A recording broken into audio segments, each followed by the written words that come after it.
Namaku Rani. Aku adalah seorang istri dari lelaki yang dulu pernah aku banggakan. Dani namanya. Kami telah menikah selama 7 tahun. Selama itu pula aku berusaha menjadi istri yang baik, menyiapkan makanannya, membersihkan bajunya, hingga mengelus punggungnya tiap ia pulang kerja dengan wajah letih. Dani dulu adalah lelaki yang romantis. Ia bisa mendadak mengajakku makan malam di pinggir danau meski hanya berdua, membawakan bunga meski tidak ada momen spesial, dan paling tahu bagaimana membuatku merasa dihargai. Namun, semua itu berubah sejak beberapa bulan terakhir. Ia mulai jarang menyentuhku. Sentuhannya berubah dingin. Senyumnya seperti senyum palsu yang dilempar ke orang asing di pinggir jalan. Awalnya aku pikir dia hanya lelah. Mungkin stres di kantor. Tapi semakin hari, kecurigaan mulai tumbuh di hatiku. Dani pulang makin malam. Kadang tanpa kabar. Ponselnya tak pernah lepas dari genggamannya. Bahkan saat ke kamar mandi, dia selalu membawanya. Yang paling membuatku sesak adalah saat aku bicara. Ia mendengarkan seperti orang yang terpaksa. Ia tidak marah, tapi ia juga tidak hadir. Seolah-olah, tubuhnya di rumah, tapi pikirannya sudah jauh entah kemana. Sampai suatu malam, semua berubah. Dani tertidur di sofa setelah pulang dalam kondisi mabuk. Sesuatu yang tidak pernah ia lakukan sebelumnya. Di meja tergeletak ponselnya. Dan untuk pertama kalinya, aku menemukan ponsel itu tidak terkunci. Entah karena kelalaiannya, atau karena Allah sudah mengizinkanku melihat kebenaran. Dengan jantung berdegup kencang, aku membuka galeri foto dan videonya. Awalnya hanya selfie, foto makanan, dan gambar kantor. Tapi saat aku membuka folder tersembunyi yang bernama kerja, tanganku mulai gemetar. Di dalamnya ada puluhan video. Aku buka satu, dan aku melihat Dani sedang bersama seorang wanita muda di atas ranjang hotel. Aku tidak bisa menahan tangis. Video itu vulgar, sangat tidak pantas. Tapi lebih dari itu, aku melihat jelas wajah wanita itu. Astagfirullah. Dia adalah Indah, wanita yang beberapa kali datang ke rumah. Ia bilang ingin menagih utang tetangga. Kadang pura-pura tanya lowongan kerja. Aku masih ingat, ia sering menawarkan makanan kecil dengan wajah ramah. Saat itu, tubuhku lemas. Air mataku jatuh begitu saja. Tapi aku tidak teriak, tidak lempar barang, tidak membangunkan Dani. Aku hanya diam. Menatap wajah suamiku yang tertidur pula seakan tak bersalah setelah menghancurkan hatiku. Esok paginya, aku berpura-pura tak tahu apa-apa. Aku masih siapkan sarapan. Masih mencuci bajunya. Tapi dalam diam, aku simpan semua bukti itu ke flash disk dan unggah ke drive cloud. Aku tak tahu apa yang ingin kulakukan waktu itu. Tapi aku tahu satu hal. Aku tidak akan diam. Hari demi hari, aku mulai menggali lebih dalam. Aku temukan Dani sudah menyewa apartemen kecil untuk bertemu dengan wanita itu. Bahkan, ada pesan Dani yang berkata akan menikahi Indah secara siri karena aku sudah tidak menyenangkan lagi. Aku tidak menyenangkan? Aku yang bangun paling pagi untuk siapkan bajunya. Aku yang selalu menunggu di depan pintu saat ia pulang. Aku yang bertahan tanpa mengeluh meski ia mulai lupa ulang tahunku. Dan sekarang, dia katakan aku membosankan? Hatiku remuk. Tapi amarahku perlahan menggantikan tangis itu. Aku tahu, aku harus melakukan sesuatu. Aku datangi sahabat lamaku, Arman, yang bekerja di dunia perfilman. Aku bercerita sedikit, tanpa menyebut nama, tentang pengkhianatan yang kulihat.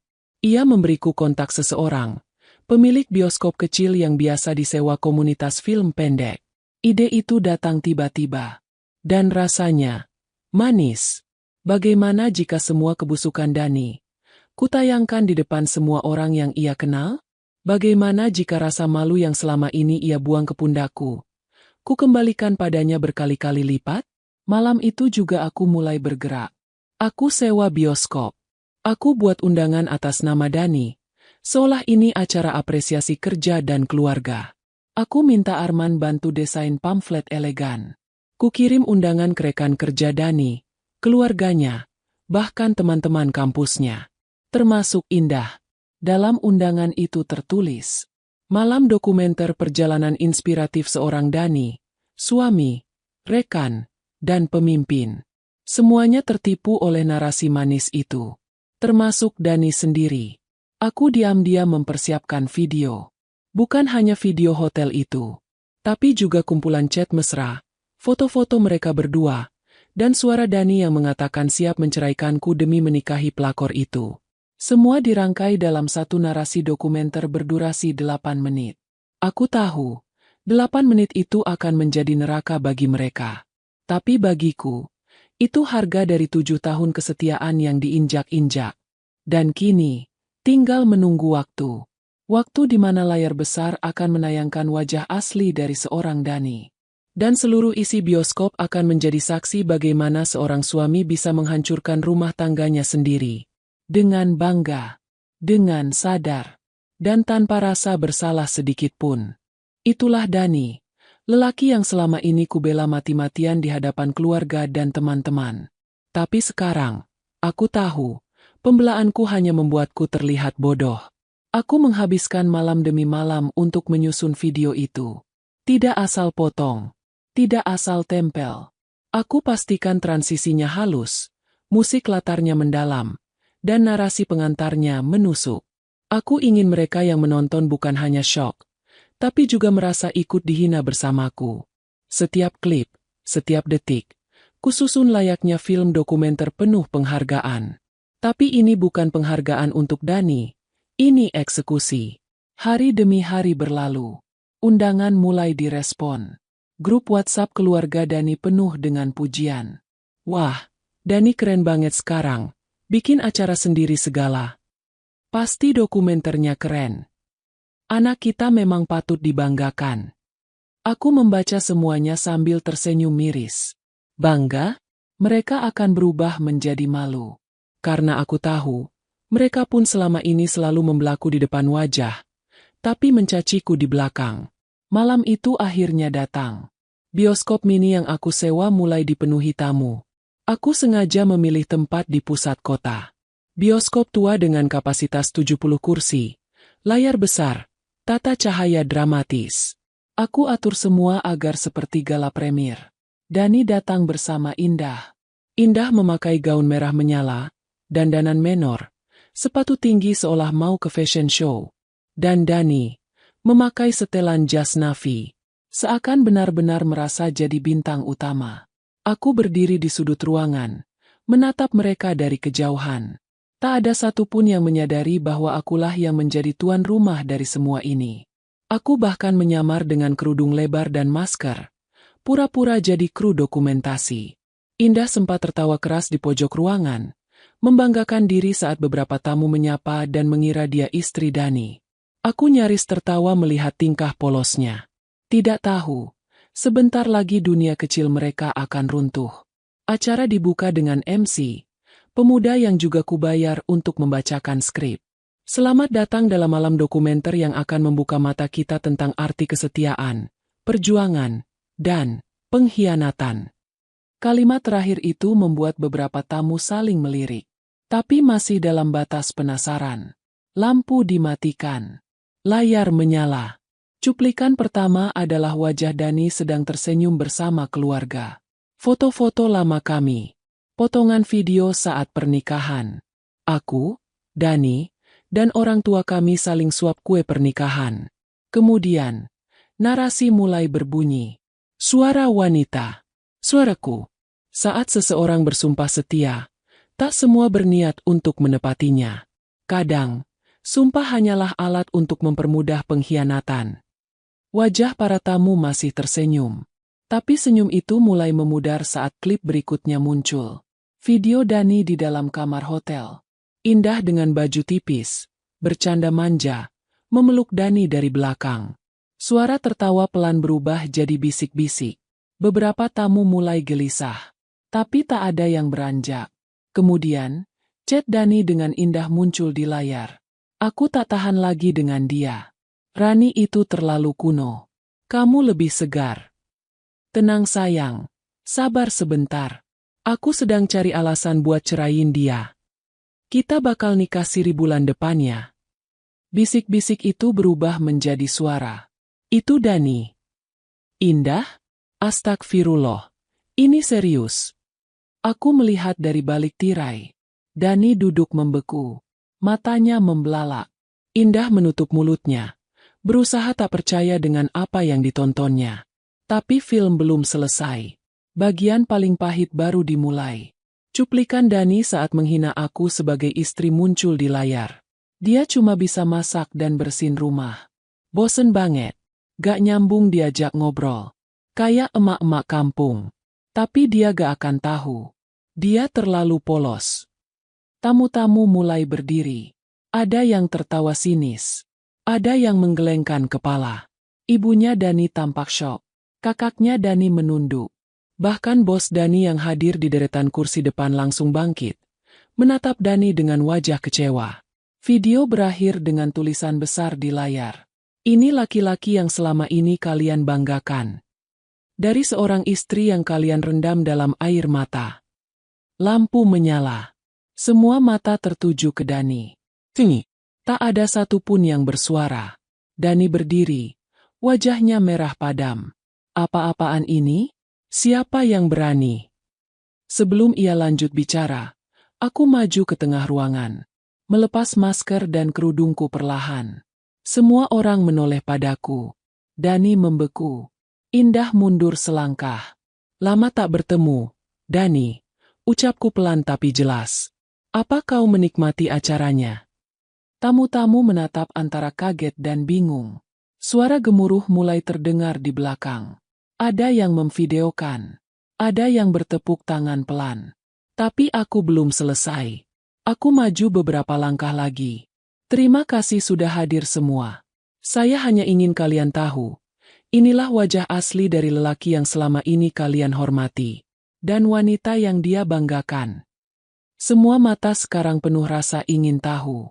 Tapi bukan karena drama. Karena keadilan yang akhirnya ditampilkan di layar besar. Dani maju. Mencoba mendekat. Rani, ini, kamu salah paham. Aku bisa jelasin semua ini. Aku menatapnya. Untuk pertama kali setelah sekian bulan, aku menatapnya bukan sebagai istri, tapi sebagai seseorang yang tidak lagi takut kehilangan. Penjelasan? Di depan semua orang? Silakan, Dani. Jelaskan. Atau, lebih baik kamu belajar menerima rasa malu yang selama ini kamu timpakan ke aku. Bioskop berubah jadi ruangan penghakiman. Tapi bukan aku hakimnya. Semua yang hadir, merekalah yang menjadi saksinya. Dan aku hanya perempuan yang akhirnya berhenti menangis dan mulai berdiri. Berdiri dengan kepala tegak di depan orang-orang yang dulu menyaksikan aku ditinggalkan, diremehkan, dipermalukan. Kini, giliranku menunjukkan siapa sebenarnya yang patut merasa malu. Suasana di dalam bioskop mendadak menjadi sunyi. Wajah Dani memucat. Indah sudah tidak bisa menyembunyikan rasa paniknya. Ia mencoba berbisik ke telinga Dani, tapi Dani menepisnya kasar. Seperti ingin menjauhkan diri dari bencana yang ia ciptakan sendiri. Tiba-tiba, suara teriakan kecil datang dari bangku belakang. Masya Allah, itu Dani yang ngomong begitu sama istrinya? Astagfirullah. Ih, tega banget. Kayak gak punya hati. Perlahan, desas-desus berubah menjadi omelan. Komentar-komentar bermunculan, memojokkan keduanya. Aku malu pernah muji dia. Ini perempuan pelakor ya? Ya Allah, wajahnya cantik tapi kelakuannya. Pantas aja istrinya berani kayak gini. Salut. Dani terlihat seperti orang yang kehilangan pijakan. Wajahnya berkeringat. Meski ruangan ber-AC. Indah mulai menangis pelan. Tapi tidak ada satupun yang menenangkannya. Tidak ada lagi simpati tersisa. Aku masih berdiri tegak. Diam. Tapi tatapanku tajam. Tak satupun kata keluar dari mulutku. Namun itu sudah cukup membuat mereka berdua kehilangan wibawa di depan semua orang. Ibu Dani berdiri. Wajahnya merah. Antara malu dan marah. Dani kamu. Ia tak sanggup melanjutkan kalimatnya. Tangannya gemetar. Lalu ia duduk kembali. Menutup wajah dengan kedua telapak tangan. Kakaknya Dani, yang dulu paling membela Dani saat menceraikanku, hanya menunduk. Seolah tak percaya, darah dagingnya sendiri mampu melakukan pengkhianatan sekeji itu. Dani mencoba menyelamatkan keadaan. Ia berjalan ke arahku dengan langkah tergesa. "Rani, kamu gila. Kamu mempermalukan aku di depan semua orang."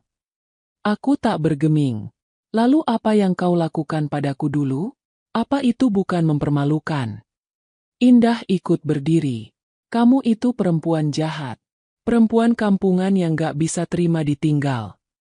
Aku mengalihkan pandangan padanya. "Kau menyebutku kampungan? Sementara kau tidur dengan suami orang dan berbangga diri?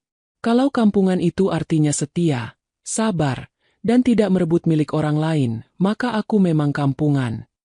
Tamu-tamu bertepuk tangan pelan.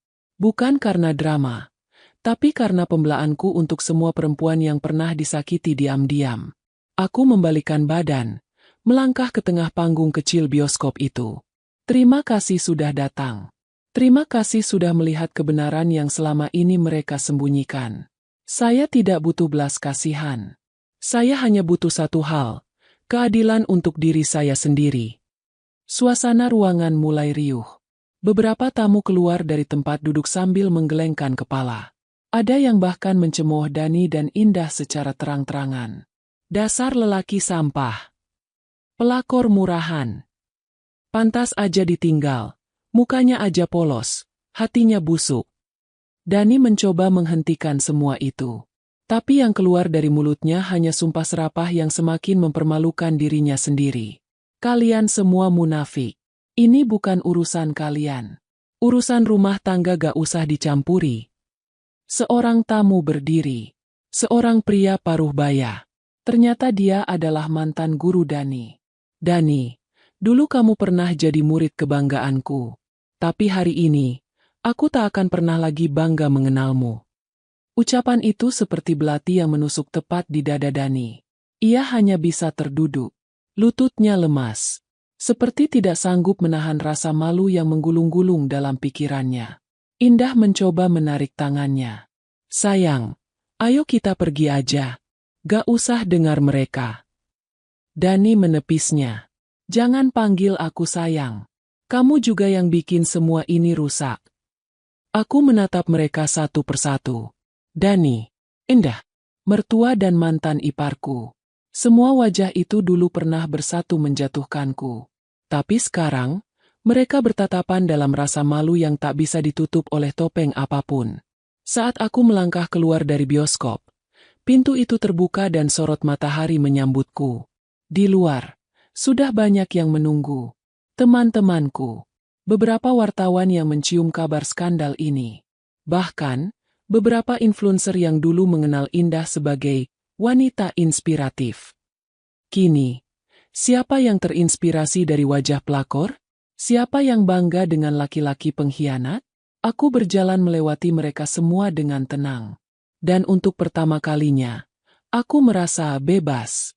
Tapi belum selesai. Ini baru permulaan. Karena setelah ini, bukan hanya rasa malu yang akan mereka rasakan. Mereka akan tahu bagaimana rasanya hancur. Seperti aku dulu. Langkahku menyusuri pelataran bioskop, diiringi sorot mata yang tak lagi iba, melainkan kagum dan salut. Tapi aku tahu, ini bukan tentang kemenangan. Ini tentang harga diriku yang berhasil kuselamatkan. Setelah diinjak-injak selama bertahun-tahun, baru saja aku masuk ke dalam mobil. Ponselku berbunyi. Sebuah pesan masuk dari seseorang yang tak pernah kuduga akan menghubungiku lagi. "Bu Rani, saya Dimas, pengacara yang dulu Anda tolak. Apakah tawaran kami untuk melawan Dani dan Indah di meja hukum bisa Anda pertimbangkan kembali? Kami punya bukti tambahan. Dan, kami yakin, kali ini Anda akan menang." Aku terdiam. Rasanya seperti semesta membuka pintu baru untukku. Aku tidak membalas pesan itu saat itu juga. Tapi dalam hati, aku tahu, saatnya belum selesai. Aku pulang ke rumah. Rumah kecil yang dulu kusewa dengan sisa-sisa uang setelah diceraikan Dani. Rumah yang dulu sempit dan gelap karena air mata. Tapi kini terang oleh harapan dan rencana balas dendam yang berjalan sempurna. Beberapa hari kemudian, media sosial geger. Potongan video yang sempat kuputar di bioskop menyebar cepat seperti virus. Entah siapa yang pertama merekam, tapi dalam waktu singkat, nama Dani dan Indah jadi trending di mana-mana. Suami selingkuh diungkap istri sah di depan umum. Wanita simpanan pamer diri, akhirnya dipermalukan balik. Aksi wanita korban perselingkuhan ini bikin banyak perempuan bangkit. Komentar-komentar pun membludak. Pantes aja si cowoknya mandang rendah istrinya. Padahal istrinya strong banget. Pelakor dan cowok pengkhianat emang cocoknya dipermalukan gitu. Gue bangga banget ada perempuan seperti dia. Wah, tegas. Tapi di sisi lain, Dani dan Indah mulai kacau. Dani yang selama ini jadi direktur sebuah perusahaan kontraktor, dilaporkan kehilangan beberapa proyek penting.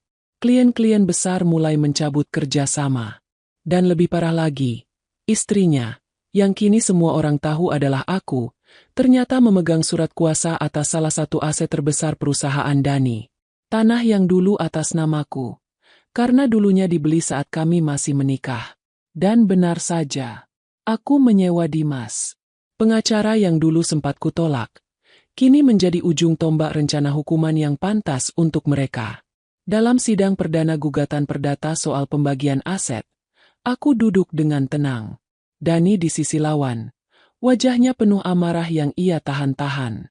Indah duduk di belakangnya, menunduk seperti ayam kehilangan taji. Dimas berdiri, membacakan dokumen.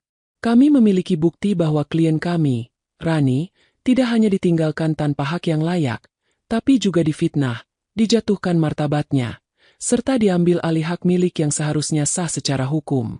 Kami akan menuntut ganti rugi sebesar 5 miliar rupiah atas seluruh penderitaan yang dialami klien kami. Hakim hanya mengangguk tenang. Dani membantah keras, menyebutku wanita dendam dan licik. Tapi tidak ada satupun bukti yang bisa ia bawa selain kata-kata kosong dan reputasinya yang sudah hancur total di media sosial. Hari-hari mereka semakin sulit. Dani kehilangan jabatannya. Sahamnya di perusahaan perlahan dikuasai oleh orang lain. Sementara Indah mulai diboikot oleh semua komunitas tempat ia dulu berdandan sebagai perempuan sukses inspiratif. Tidak ada lagi undangan seminar. Tidak ada lagi endorse skincare. Yang ada hanya hujatan, hujatan, dan lagi-lagi hujatan. Sementara aku mulai membangun bisnis kecil dari rumah. Diberi modal oleh banyak orang yang tersentuh kisahku. Beberapa teman lama yang dulu menjauh, kini datang dan meminta maaf. Bahkan ada yang menawarkan kerjasama usaha. Aku tidak melambung, tidak sombong. Tapi aku tahu, aku sudah membalik takdir. Dani dan Indah kini menjadi bayangan dari siapa mereka dulu. Bayangan yang ditinggalkan oleh terang yang aku miliki kembali. Tapi aku belum selesai. Karena ternyata, ada satu rencana terakhir yang belum kuluncurkan. Satu momen terakhir yang akan membuat mereka benar-benar jatuh. Di depan orang-orang yang paling mereka hormati. Sesuatu yang akan mereka ingat sampai mati. Hari itu, langit Jakarta tampak mendung. Seperti ikut menyimpan murka. Aku menerima undangan pernikahan. Bukan undangan biasa. Melainkan undangan resepsi besar-besaran dari Dani dan Indah. Aku membaca isi undangan itu berulang-ulang. Resepsi pernikahan mereka, yang tertunda karena skandal, akhirnya tetap digelar. Lokasinya bukan main, di sebuah ballroom hotel bintang 5, mewah dan disiarkan secara live oleh media sosial wedding organizer ternama. Entah karena terlalu sombong atau sudah gila, mereka seolah tidak peduli reputasi yang hancur. Atau mungkin mereka sedang berusaha menepis aib masa lalu dengan pesta baru yang mereka kira bisa menambal luka. Tapi yang mereka tidak tahu, pesta itu akan jadi neraka panggung mereka sendiri. Aku mendatangi salah satu kru wedding organizer, seseorang yang dulu pernah berutang budi padaku. Dia bersedia membantuku masuk sebagai tamu anonim. Dan tidak hanya itu, aku mendapat akses ke laptop utama tempat semua file presentasi dan visual pernikahan akan diputar. Dan disitulah, aku menyelipkan satu file tambahan. Video itu, yang berdurasi 2 menit. Video yang tidak bisa mereka hapus dari sejarah hidup mereka. Hari resepsi pun tiba. Aku datang dengan gaun hitam polos. Wajah ditutupi masker. Tak banyak yang memperhatikanku di tengah hiruk-pikuk tamu undangan bergaun glamor dan jas mahal. Acara berjalan megah. Musik klasik, bunga-bunga mahal, dan Dani serta Indah yang tampil bak pasangan raja dan ratu dongeng, berdiri di pelaminan sambil tertawa-tawa. Di tengah ruangan, layar raksasa disiapkan. MC naik ke atas panggung, mengajak semua tamu menyaksikan perjalanan cinta, pasangan mempelai dalam bentuk video kenangan. Lampu diredupkan. Semua mata menatap ke layar. Musik pelan mulai mengalun. Terdengar suara Dani dan Indah saling melempar kalimat romantis. Tapi tiba-tiba, gambar berubah. Musik berhenti. Layar menampilkan ruangan hotel. Indah dengan lingerie merah. Dani tertawa sambil merekam. Suara mereka jelas. Adegan mereka tanpa sensor. Hening. 1 detik. 2 detik. 3 detik. Teriakan pertama datang dari nenek Indah yang langsung histeris. Lalu tamu-tamu wanita bergegas keluar sambil menutupi mata anak-anak. Salah satu tamu laki-laki berteriak. Ini video porno. Ini mereka. Kan? Itu Dani sama Indah? Astagfirullah. Dani panik. Dia lari ke arah operator. Tapi sudah terlambat. Video itu terus berjalan. Tanpa bisa dihentikan. Rupanya filenya terkunci. Hanya bisa dihentikan dengan password. Dan hanya aku yang tahu passwordnya. Indah menjerit. Tangisnya pecah. Dia jatuh terduduk di pelaminan. Make up-nya luntur. Bajunya robek saat ditarik-tarik panitia yang panik mencoba menutupi dirinya. Dani memaki semua orang. Mendorong petugas. Tapi sorot kamera para tamu sudah mengabadikan semuanya. Live streaming pun sudah menyebar ke ribuan akun yang tak sempat dihentikan. Aku hanya tersenyum dari sudut ruangan. Menatap dua manusia yang dulu menghancurkanku. Kini dipermalukan di hadapan orang-orang yang paling mereka jaga gengsinya. Satu persatu tamu undangan meninggalkan ruangan. Sponsor membatalkan kerjasama. Undangan media resmi menghapus semua foto dan dokumentasi. Bahkan orang tua Dani dan Indah sempat mengamuk, menyebut anak-anak mereka sebagai aib keluarga. Dan malam itu, Dani dan Indah jadi bahan ejekan nasional. Trending kembali, tapi kali ini sebagai mempelai mesum. Aku keluar dari ruangan, melangkah tenang. Tak ada dendam yang kuteriakkan. Tak ada kemenangan yang kugembar-gemborkan. Tapi aku tahu, mereka tidak akan pernah lupa bahwa hari paling membahagiakan mereka telah menjadi hari paling memalukan sepanjang hidup. Dan aku